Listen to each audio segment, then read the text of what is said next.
Jimmy, it's March. Yes. It's madness. Yes. College basketball, the NCAA has provided us exactly what we wish for in the tournament, which is madness in March. So as you guys and gals have been watching the NCAA tournament, it has been just total chaos. And the type of chaos that you all love, to the point of there are 0 perfect brackets, as we lost those the first weekend for the first time probably in a while. We had some big upsets. I'm going to go down the list of all the upsets that we've had, and it's a long list. So start off. First off, ORU, number 15 seed, beat number 2 Ohio State. This is like the first number 15 seed to knock off a 2 seed since, do you know when? Believe me, you were pretty depressed when this happened because it happened. It hurt us both. Was it Michigan State? Middle Tennessee, 2016. Yeah, we were in Vegas crying because both of our brackets had Michigan State win a championship with Denzel Valentine. Yep. So they were done. You got that. Number 14, Abilene Christian knock off Big Brother Texas, as Abilene Christian is not too far from Austin, Texas. So we had the 14 seed beat the 3. 13 seed North Texas beat number 4 Purdue. 13 seed Ohio beat number 4 Virginia. Ouch. Number 12 seed Oregon State beat number 5 Tennessee. Number 11 Syracuse beat number 6 San Diego State. Number 11 UCLA beat number 6 BYU. Number 10 Rutgers beat number 7 Clemson. Number 10 Maryland beat number 7 UConn. Number 9 Wisconsin beat number 8 UNC. That's your first rounders. Next, you had number 7 Oregon beating number 2 Iowa. Number 12 Oregon State beat Oklahoma State, keeping their run going. Number 15 ORU keeps their run going. Everybody catching them hands. Number 7 Florida. Number 11 Syracuse beats number 3 West Virginia. And number 8 Loyola just knocked off the big brother in Illinois, University of Illinois. Number 1 seed. Number 1 seed. So we've got a number 1 and a number 2 seeds already knocked out. And of course, as we're recording this on Monday night, we may have one more, but we don't know yet. I want to say this though. The beauty of March Madness and the NCAA tournament is the unfortunate thing about March Madness and the NCAA tournament is we're dealing with a whole bunch of kids with really no experience in the game. Now, they've probably played since they were kids. They probably played on some pretty big stages in AAU, but they're not as good as they could potentially be. We're not even close to their peaks yet. We're in the infancy of their potential greatness, and a lot of them won't even make it to the league. You know what I'm saying? Yes. A lot of them, this is their peak. Technically, a lot of them, this is their peak, as they won't make it to the league, but they're still not at the greatness that we've seen in basketball. So we are here appreciating how bad kids really are at basketball. How good some are in their structure, but how overall in basketball they aren't that great. And so it's awesome seeing this and seeing all of these amateurs do this, these low seeds dropping to these low seeds beating all of these top seeds, because these top seeds, a lot of this, the biggest problem is the non-conference schedules that a lot of them didn't really play in. So there really wasn't much iron sharpening iron in preparation for this. So I am amped to see all of this. I'm also sad that this is the first time, and I mentioned this in my solo, one of them, that this is my first time being in Oklahoma in like 10 years watching the NCAA tournament, as this has not been the norm for me. For us, actually, we were typically gone. Right. And outside of that, how much of these games have you actually sat down and watched? I've watched like different parts of certain games. There isn't one that I've watched all the way through, but I did do one bracket, so I've kept up with it enough to see how my picks are doing, which, like a lot of people's brackets, I mean, it's no even point even saying the word bracket anymore. Yeah, right, exactly. Who has brackets? Yeah, but I've been paying attention to a lot of the upsets, kind of peripherally, and it's interesting. We've not seen this many upsets this early in a tournament before. Usually there may be 1 or 2, maybe even 3, but you just routed off, what, like 10? Oh, yeah. At this level? Yeah, 10 to 12. Yeah, so it had me thinking the exact same thing. Why are we having so many upsets? Because this isn't just nothing. Right. This isn't just random. Oh, this is just the year where it happens. No, it doesn't happen. Well, I think it actually is. This is the year that would happen. This is the year of COVID. This is the year of not actually playing many non-conference games, not really traveling outside of your in-conference, and not really, like I said, having iron sharpen iron.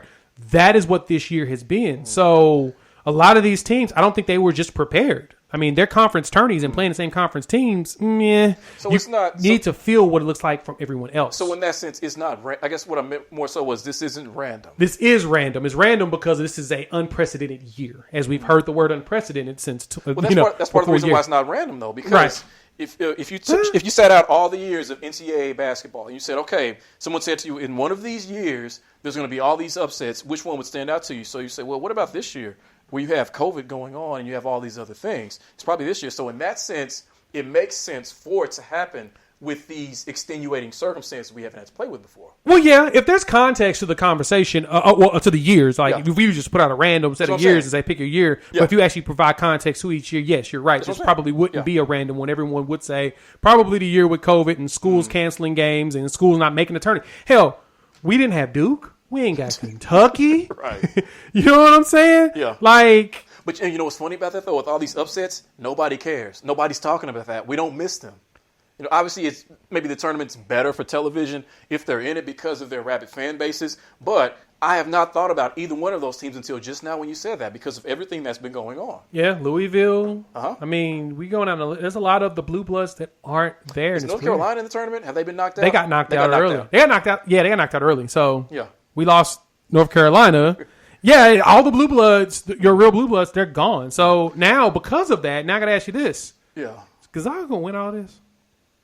They look like, I don't think they're the only team that looks dominant in the tournament, but they've been dominant all season. I think all but one of their wins has been by double digits. Mm-hmm.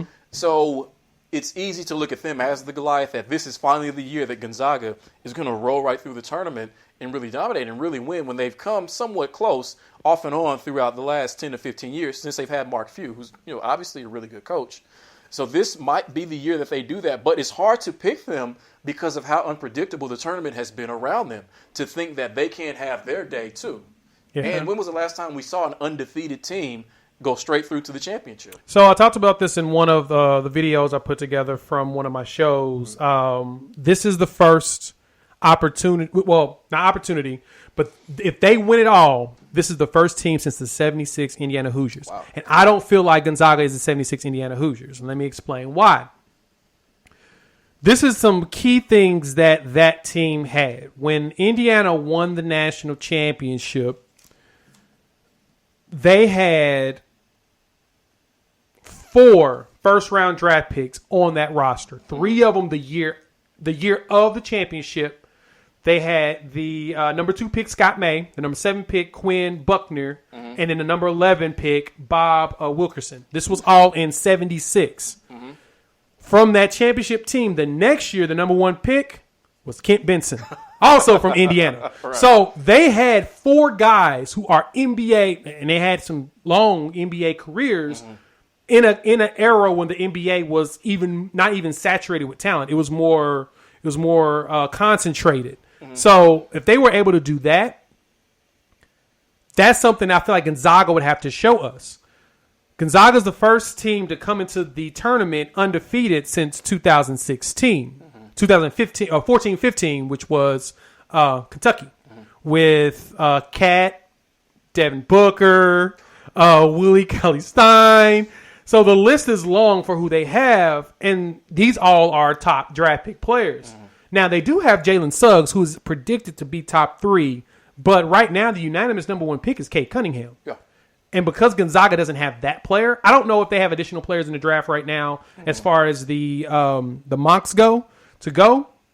That's the only thing to me that I can't give them Indiana 76 credits yet. Now, they keep winning the way they win. I mean, I had to put my foot in my mouth. But it's also Gonzaga. I'm used to them going deep and then just losing. Yeah. But, their lack of star power, their lack of, top 10, top 15 picks, I mean, it's like Jalen Suggs is going to be the only one from this team most likely, actually relates to an idea that I had about why we have all these upsets. Because when you look at all these upsets, it seemed to me like these teams were a lot more even than they seem, where you remove what each team's seed is, and it seems like a bunch of teams that are very much even. So is it possible that part of the reason why we're seeing this is because this is a year where you have fewer, bona fide top 10 picks, fewer one and dones, and you have these teams with a bunch of juniors and seniors who've been with that program and who have gelled, who play good team basketball, and so therefore they're walking into a game against a team, regardless of seed, that is of that same circumstance where they have a lot of juniors and seniors, and they just end up being the better team and they win. Yeah, and that is an underrated attribute that some people like to overlook is chemistry. Players having juniors and seniors who's even been to the tournament, like ORU is going to the second round. This is the first year that ORU's ever won a championship or won tournament games. The current head coach Paul Mills, he's got 2 wins, and he's been there since 2017. The coach before him was Scott Sutton. Scott Sutton is the son of Eddie Sutton, and he was there for 18 years. Made it to 3 straight NCAA tourneys and never won a game. He won some NITs and CITs, so he was able to do some things in tournaments, but was not able to get a NCAA tourney win. And I think it's had something to do with experience, having a bunch of juniors and seniors. And also, I think an underrated piece of this, too, is players returning after 2020 getting canceled and getting that additional year in college basketball. Now, I don't know how many players did that. That's actually something I just thought of. I need to look that up and see. But that's probably another underrated attribute that players, instead of deciding to go into the NBA draft enter the draft, they decided to come back because they were giving players an additional year like they did in college football. Those that opted out, seniors are giving them that extra year. You're going to have super seniors. And I'm not sure how many super seniors are here, but that also could be something that is in play too. I mean, and with that same point, is it possible that we could see more of this, at some point over the next 5 to 10 tournaments? Because as more avenues open up for 18-year-olds to not go to college basketball, to not play in college basketball, but to still make it to the NBA, such as going overseas, such as the continued development of the G League. Yeah, or if even the NBA decided to lax the age 19 rule and make it back to age 18, then you would see fewer of your Cade Cunninghams and Zion Williamsons, we'll say, actually go into college basketball because they'll all find their avenue to the NBA without having to go through the middleman. So basically you would end up maybe seeing more teams like this come into the tournament with juniors and seniors who have been able to gel over that last 3 to 4 years. And thus, regardless of seed, you'll see more of these teams that are higher seeded get knocked out.